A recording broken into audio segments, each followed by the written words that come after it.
Momento de movernos para la patria grande, amigo, amiga. De la mano de él, de Pablo Daniel Ovín, que ya está conectado con nosotros y nosotras. ¿Cómo andas, Pablo? Acá andamos con Chiche.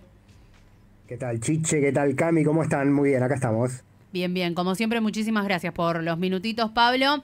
Elecciones en Venezuela y hay noticias, ¿verdad? Noticias que van a sorprender, efectivamente. Sí, sí. Primero, otra vez elecciones en Venezuela. Sí. La dictadura más loca del mundo, donde Claro. votan prácticamente 2 veces por año. Y desde hace muchísimo tiempo, desde que Chávez llegó al poder y se reformó la Constitución, hay elecciones para todo. Y elecciones donde se le da preponderancia a cada segmento de la decisión popular. En este caso hubieron elecciones para diputados, los asambleístas del Congreso, y para gobernadores y para legislaturas locales en cada uno de los 24 estados que tiene Venezuela. Pero tiene momentos de elecciones municipales separadas de las elecciones de gobernadores, y las elecciones nacionales, las últimas que ocurrieron tan cuestionadas, se acordarán del simpático que muestren las actas que nunca mostró el gobierno bolivariano de Nicolás Maduro, donde obtuvo la reelección el presidente. Ujú. Ahí, Pablo, ¿por qué no tuvo repercusión, sabiendo el antecedente este que contás, estas elecciones? Porque tranquilamente los medios quizás que más le tiraron a Venezuela hubieran hecho una campaña, o hubieran hablado al respecto, pero pasó un poco desapercibida esta elección. Sí, totalmente. Creo que tiene que ver con el descrédito que tiene la oposición más dura a Maduro, que encabeza María Corina Machado, que es esta dirigente de derecha, que fue la que secundó al candidato del mundo González Urrutia, que perdió las elecciones con Maduro, que perdió según el resultado que dio el gobierno de Venezuela, el Tribunal Electoral de Venezuela, pero que ellos no reconocen haber perdido. Bueno, el mundo está exiliado en España. María Corina Machado está en Miami, si no me equivoco, en este momento. Anduvo por Colombia y por Panamá. Y desde afuera volvieron a llamar al boicot, volvieron a llamar a la no participación en las elecciones de gobernadores y de diputados, con poca repercusión. En efecto, no tuvo la visibilidad que tuvieron las elecciones nacionales, quizás por ser elecciones intermedias que no decidían si Maduro sí o si Maduro no, pero bien podrían haber sido elecciones donde, si el oficialismo perdía o no sacaba los votos que sacó, la oposición más dura podría haber dicho: bueno, el gobierno de Maduro es ilegítimo, y ratificar lo que ellos denunciaron de las elecciones nacionales, que bueno, no está comprobado ni para un lado ni para el otro, ni que haya habido fraude, ni que no haya habido, ni que haya ganado realmente Maduro, ni que haya ganado Edmundo en las presidenciales. Ujú. Igualmente, esto del boicot que llamaron repercutió en la poca participación que hubo, ¿o no, Pablo? Hay dos lecturas. La Claro, oposición dice ¿qué que, lectura hay? Eso, sí. claro, la oposición abstencionista dice que solo participó el 15% de la población. Pero el Consejo Nacional Electoral dice que participó el 43, 42 y pico por ciento Sí. del padrón, cosa que para una elección intermedia en Venezuela es el promedio. Para las elecciones de asambleístas siempre participan entre un 40 y un 45% de la población, así que está dentro del margen de lo que fueron siempre históricamente estas elecciones en Venezuela.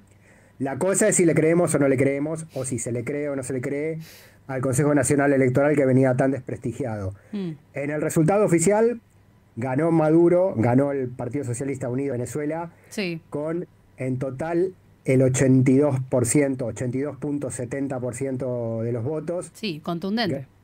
Contundente. Sí. Ganó 40 de los 50 escaños en la Asamblea Nacional, o sea, tiene mayoría propia para reformar leyes, por ejemplo, más de los 2/3. Y ganó 23 de los 24 gobernadores de los estados. El único lugar donde no ganó es un estado pequeñito del centro del país que se llama Cojedes, el estado Cojedes, donde ganó un partido local. Y después me parecía interesante sumar a una figura acá que fue muy conocida a nivel internacional, que es Enrique Capriles. Él fue candidato presidencial de la oposición contra Chávez y perdió elecciones contra Chávez. Fue candidato contra Maduro y también perdió elecciones contra Maduro.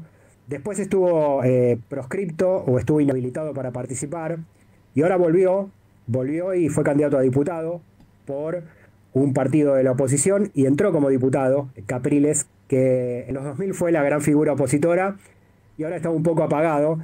Y la propia oposición ultraderechista lo acusa ahora a Capriles de haber pactado con Maduro, porque haberse presentado a las elecciones que ellos boicotearon es como darles validez. Si yo me presento a unas elecciones y salgo electo diputado, como opositor estoy diciendo que esas elecciones fueron correctas y que el chavismo, bueno, ganó todos los diputados que ganó y todos los gobernadores que ganó. Así que es una figura que reapareció ahora de máximo opositor a Maduro.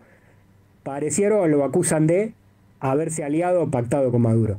Rarísimo eso. ¿Y qué es lo que queda para adelante? Porque estás diciendo, bueno, se desarrollaron en el medio de un conflicto las elecciones, sobre todo por la participación. ¿Qué pasa ahí en Venezuela después de esto, no? Y lo que pasa es que de los 24 gobernadores del país, 23 son del chavismo y las políticas públicas las van a decir los gobernadores, las obras las hacen los gobernadores en relación con el gobierno nacional. Incluso el gobernador opositor que ganó está legitimado. Así que lo que pasa siempre en Venezuela, más allá de los cuestionamientos, el país sigue funcionando, intentando funcionar, y la oposición se queda solita en el exterior, desde Estados Unidos, gritando fraude, fraude, fraude. No hablen con Maduro, no hablen con los gobernadores, pero la realidad es que Maduro sigue gobernando y los gobernadores de Maduro ganaron las elecciones y siguen gobernando. Y que, bueno, todo más o menos sigue funcionando en el marco de una crisis que tiene que ver con las sanciones internacionales y todo lo que pasa con Venezuela, y también con Cuba y también con otros países. Pero bueno, para dimensionar esto, Trump puso aranceles a China, China le contestó con aranceles a Trump y entró en crisis el sistema norteamericano, el sistema económico norteamericano, cayó el PBI y Trump empezó a retroceder. Todo eso pasó en 3 semanas.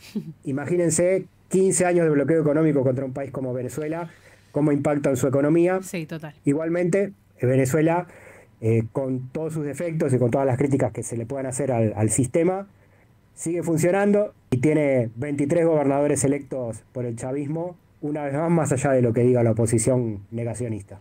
Clarísimo, Pablo. Como siempre, muchísimas gracias. Por acá, fuerte abrazo. Un abrazo gigante y me quedo escuchándoles. Dale, gracias. Pablo Danielo Bin con nosotros y nosotras.